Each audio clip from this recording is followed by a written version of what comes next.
Hai, Assalamualaikum warahmatullahi taala wabarakatuh.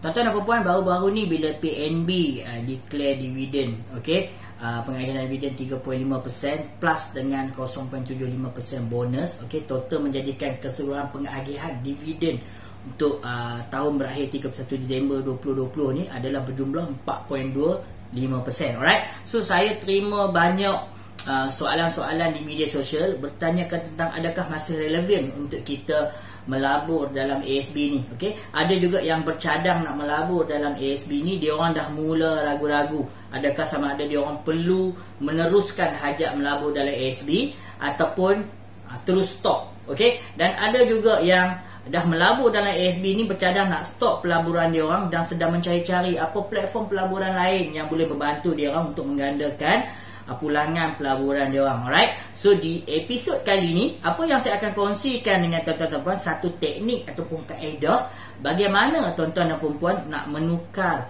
pulangan pelaburan di ASB daripada 5 ke 8% kepada 15 ke 20%. Tetapi sebelum tu, jangan lupa untuk subscribe channel Rosina Sleep ni untuk dapat pelbagai notifikasi berkenaan dengan ilmu pengurusan kewangan, pengurusan hutang, pelaburan hartanah, motivasi dan pelbagai lagi tips-tips pengurusan kewangan yang lain. Okey, dan jangan lupa juga nanti untuk keep sharing video ni dengan kawan-kawan tuan-tuan dan puan-puan supaya mereka pun dapat belajar sama apa ilmu yang bakal saya kongsikan dengan tuan-tuan dan puan-puan di video ataupun di sesi kali ni.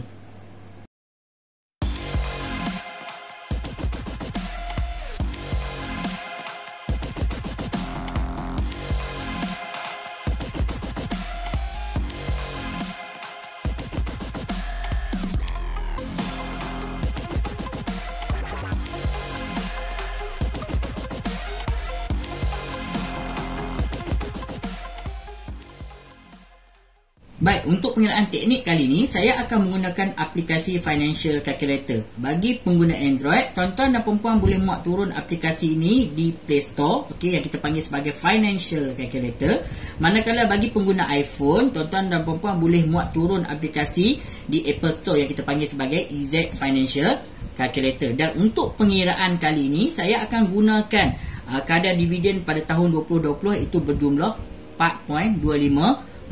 Tuan-tuan dan puan-puan, hari ini dalam pelaburan ASB ni dia ada dua kaedah pelaburan. Satu kaedah pelaburan cara biasa yang mana kita ada duit, kita simpan di ASB cara biasa dan kita akan dibayar dividen berdasarkan jumlah simpanan terkumpul dalam akaun ASB. Manakala kaedah yang kedua adalah kaedah pelaburan menggunakan sijil ASB ataupun lebih dikenali sebagai ASB loan ataupun ASB financing, yang mana kedua-dua kaedah ni dia akan memberikan hasil yang berbeza. Okey, so saya pergi dulu pada kaedah pelaburan yang biasa orang kita buat hari ni. Contoh, katakan hari ni tuan-tuan dan puan-puan ada duit. Contoh, tuan-tuan dan puan-puan letakkan matlamat pelaburan dalam tempoh setahun. Okey, jadi saya akan kongsikan dengan tuan-tuan dan puan-puan apa beza tuan-tuan dan puan-puan menyimpan dalam bentuk ASB biasa dan juga ASB financing. Jom kita lihat pada kaedah simpanan yang biasa orang kita lakukan hari ni. Okey, yang ni yang normal kita simpan cara biasa, yang mana hari ni kalau contoh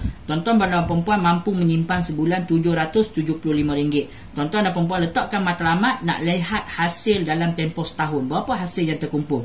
So based on dividen 4.25% dalam tempoh 12 bulan, berapa keuntungan yang akan terhasil daripada kaedah simpanan biasa ni. Jadi jom kita pergi pada EZ Financial Calculator aplikasi ini. Alright, so kita pergi pada bahagian EZ Financial Calculator, kemudian ambil pada bahagian Compound Interest Calculator, kemudian kita masukkan jumlah simpanan setiap bulan 775.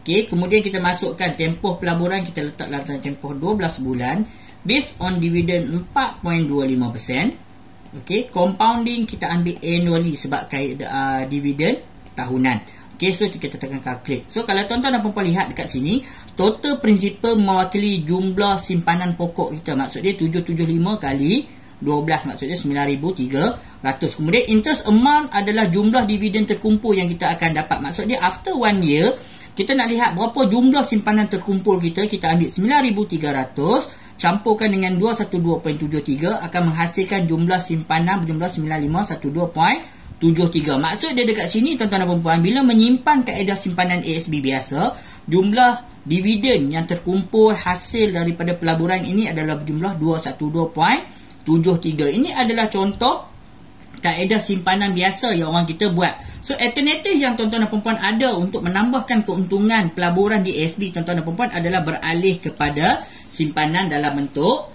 ASB financing. So untuk ASB financing ni buat masa sekarang ni, had umur untuk melabur adalah bermula pada umur 18 tahun dan maksimum pelaburan yang dibenarkan untuk CJ ataupun ASB financing ni adalah jumlah 200,000. Jadi untuk 200,000, okey, let's say tuan-tuan dan puan-puan mohon CJ 200,000, ambil tenure maksimum sekarang ni, ada kebanyakan bank-bank dekat Malaysia sekarang ni dah benarkan tempoh pembiayaan sehingga 40 tahun. Okey, dengan kadar interest bank sekarang ni saya ambil average, kebanyakan bank adalah 3.5%. Maksudnya untuk CJ 200,000, tuan-tuan dan puan-puan hanya memerlukan pembayaran ansuran bulanan berjumlah 775.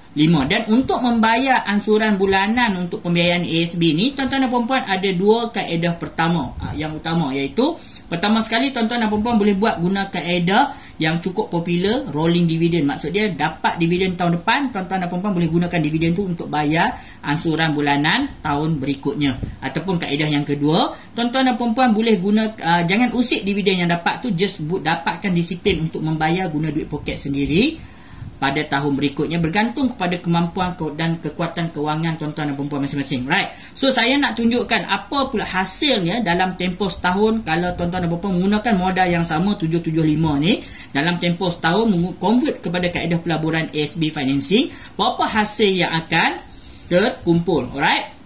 So kita tengok tuan-tuan dan puan-puan mohon ASB financing macam saya kata tadi. Okey, mohon CJ 200,000 based on dividend. Okey, kita pergi pada bahagian loan calculator. Kemudian kita ambil loan amount, kita masukkan 200,000. Okey.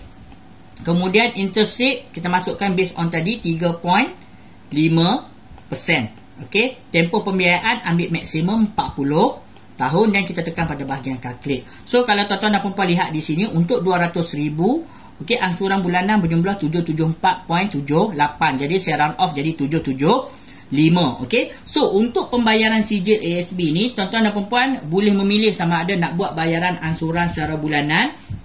Maksud dia 775 kali 12 bulan, ataupun sekiranya tuan-tuan dan puan-puan dah ada bayaran untuk setahun, lamsam letakkan 775 kali 12 jumlah 9,300. Jadi bayar terus untuk lamsam setahun ASB financing 200,000 ni.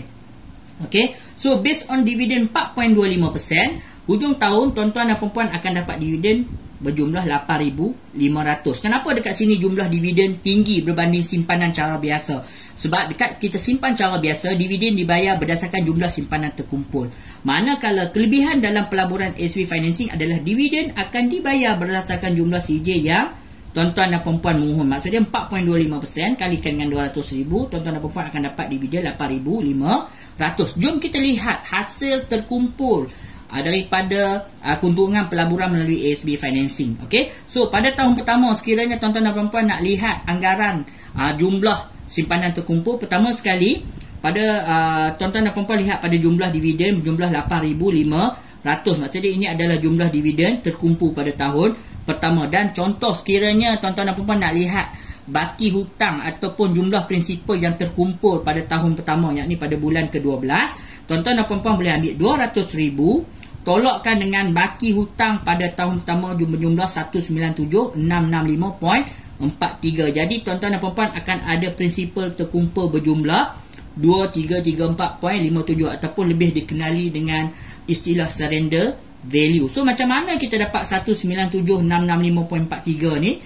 Okey, so kita pergi kepada aplikasi financial calculator. Alright, macam tadi. Okey, kemudian kita key in semula 200,000 jumlah CJ yang kita mohon tadi. Okey, kemudian interest rate 3.5%.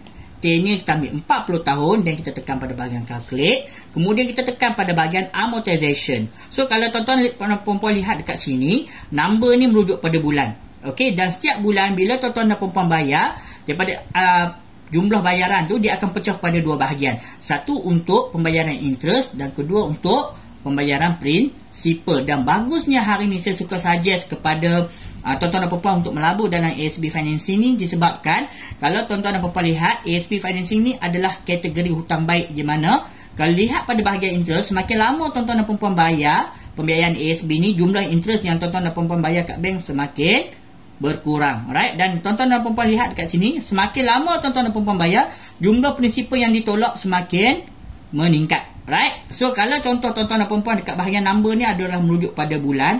Kalau tuan-tuan dan puan-puan bayar sehingga habis 40 tahun, maksudnya 480 bulan, kita dapat lihat dekat sini balance kosong. Maksudnya dekat sini sijil dah matang, tuan-tuan dan puan-puan akan dapat 200,000. Tapi untuk kes ni kita nak lihat hasil pada tahun pertama saja dulu. Right? So kita tengok pada bulan ke-12. Okay, kita lihat baki prinsipal adalah berjumlah, baki hutang berjumlah 197,665. Jadi kita ambil macam mana kita nak lihat surrender value kita. Kita ambil 200,000 tolakkan dengan 197,665. Dia akan menghasilkan jumlah surrender value berjumlah 2334.57. Jadi berapa hasil terkumpul pada tahun pertama? Kita ambil 8,500 tambahkan dengan 2334.57 akan menghasilkan untung kasar kita berjumlah 10,834.57. Jadi macam mana kita nak kira untung bersih kita, tuan-tuan dan puan-puan? Kita ambil jumlah hasil terkumpul tadi, kita tolakkan dengan modal pada tahun pertama kita jadi 9,300. Jadi untung yang kita dapat berjumlah 1534.57. Okey, 1534.57. Jadi dekat sini tuan-tuan dan puan-puan, kalau kita lihat menggunakan kaedah simpanan cara biasa tadi, modal 9,300 dalam tempoh setahun, bila kita simpan menggunakan kaedah ASB biasa, dia hanya menghasilkan keuntungan sekitar 212.73. Manakala menyimpan melalui ASB financing, okey, tuan-tuan dan puan-puan menghasilkan keuntungan berjumlah 1534.57. Dan jika tuan-tuan dan puan-puan buat nisbah pembahagian keuntungan, kita akan dapati keuntungan melalui pelaburan ASB financing ni hampir 7 kali ganda lagi tinggi berbanding simpanan cara biasa. Dan kalau hal ni, kalau tuan-tuan dan puan-puan lihat tadi di awal video saya ada bagi tahu kat tuan, saya nak kongsikan dengan tuan-tuan dan puan-puan bagaimana kita nak ubah dividen purata ASB antara 5 ke 8% kepada 15 ke 20% ni. Okey, so kaedah dia macam mana kita kira ROI ataupun return on investment bila tuan-tuan dan puan-puan melabur dalam bentuk ASB financing. So macam mana kita nak kira ROI ni? Kita akan ambil untung bersih yang kita dapat daripada pelaburan, bahagikan dengan modal yang dikeluarkan. Okey, dan kita kali 100%. So kalau tuan-tuan dan puan-puan lihat kat sini, hasil keuntungan bersih daripada pelaburan ASB financing berjumlah 1534.57. Jadi kita bahagikan modal yang kita keluarkan pada tahun pertama, iaitu 9,300. Kemudian kita kalikan dengan 100%. Jadi tuan-tuan dan puan-puan akan dapat hasil keuntungan melalui pelaburan ASB dalam tempoh setahun adalah hampir kepada 16.5%. So kat sini apa yang saya cuba nak sampaikan dekat tuan-tuan dan puan-puan hari ni, bila orang tanya adakah masih relevan untuk kita melabur dalam ASB, jawapannya masih relevan. Sebab apa? Keuntungan melebihi 10% setahun. Okey, so saya berharap agar perkongsian video ni dapat memberi manfaat kepada tuan-tuan dan puan-puan yang menonton.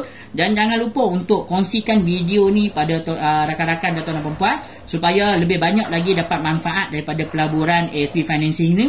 Dan sekali lagi jangan lupa untuk subscribe channel Roslan Asli. InsyaAllah berjumpa lagi dalam siri yang akan datang. Jom urus wang gaya pakar. Assalamualaikum warahmatullahi taala wabarakatuh. Bang bang bang.